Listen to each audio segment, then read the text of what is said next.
Hi friends, આજે આપણે bakery જેવા ડોનટ્સ બનાવતા શીખીશું, તે પણ ઈસ્ટ વગર. સૌથી પહેલાં એક બાઉલમાં 1/3 કપ દૂધ લઈશું.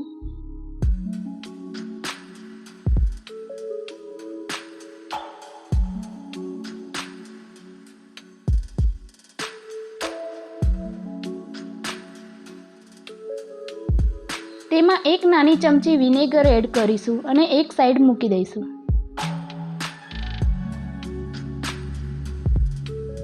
હવે એક બાઉલમાં 1/2 કપ મેદો, 1/4 કપ દળેલી ખાંડ, 2 મોટી ચમચી મિલ્ક પાવડર, 1 નાની ચમચી બેકિંગ પાવડર, 1/4 ચમચી બેકિંગ સોડા અને થોડું મીઠું લઈશું. બધી વસ્તુને મિક્સ કરી લઈશું.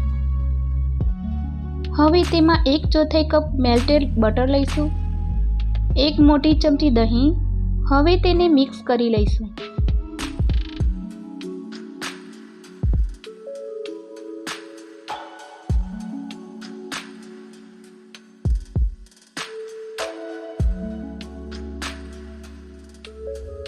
હવે તેમાં વિનેગર વાળું દૂધ એડ કરીને સ્મૂથ ડો બાંધી દઈશું.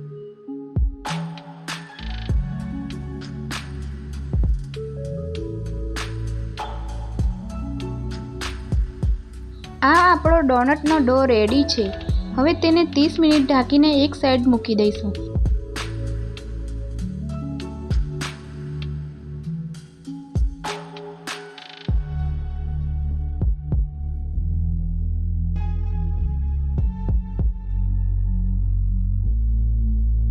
મિનિટ થઈ ગઈ છે. આપણો ડો રેડી છે. હવે તેને વણી લઈશું.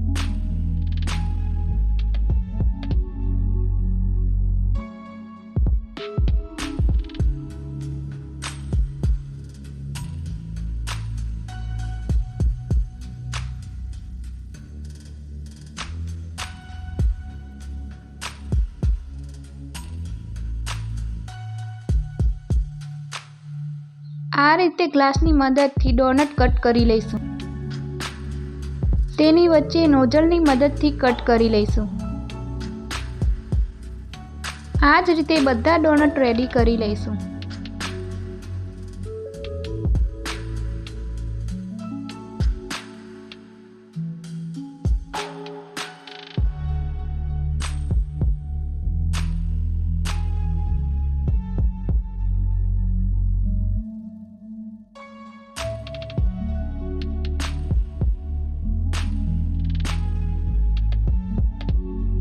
બધા ડોનટ રેડી છે. હવે તેને ફ્રાય કરી લઈશું.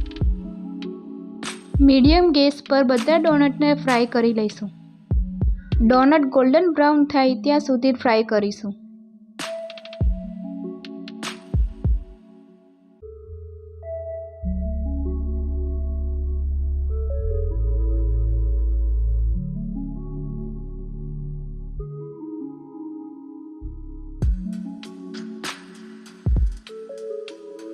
ડોનટ ગોલ્ડન બ્રાઉન થઈ ગયા છે. હવે તેને કાઢી દઈશું.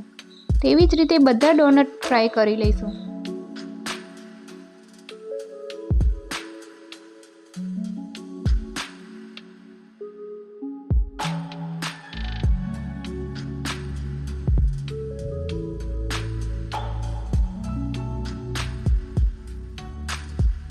બધા ડોનટ ફ્રાય થઈ ગયા છે. ડોનટને કવર કરવા માટે ડાર્ક ચોકલેટ અને વ્હાઇટ ચોકલેટ મેલ્ટ કરી લીધી છે. આ રીતે ડોનટને ડાર્ક ચોકલેટમાં ડીપ કરી લઈશું.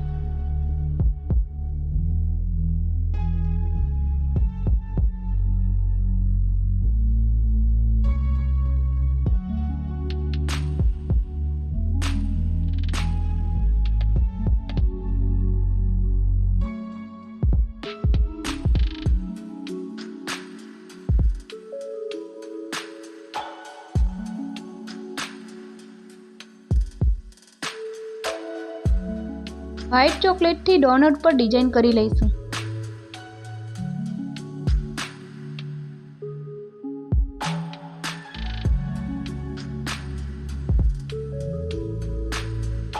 ડોનટ પર અલગ અલગ સ્પ્રિંકલ લગાવી દઈશું.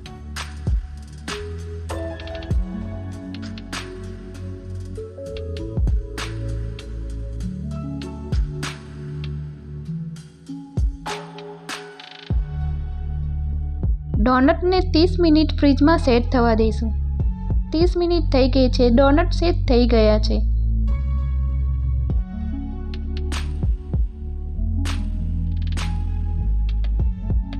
બેકરી જેવા સોફ્ટ ડોનટ રેડી છે. જો તમને મારી આ રેસીપી ગમી હોય તો લાઈક કરો, સબસ્ક્રાઈબ કરો અને બેલ આઇકનને જરૂર દબાવો.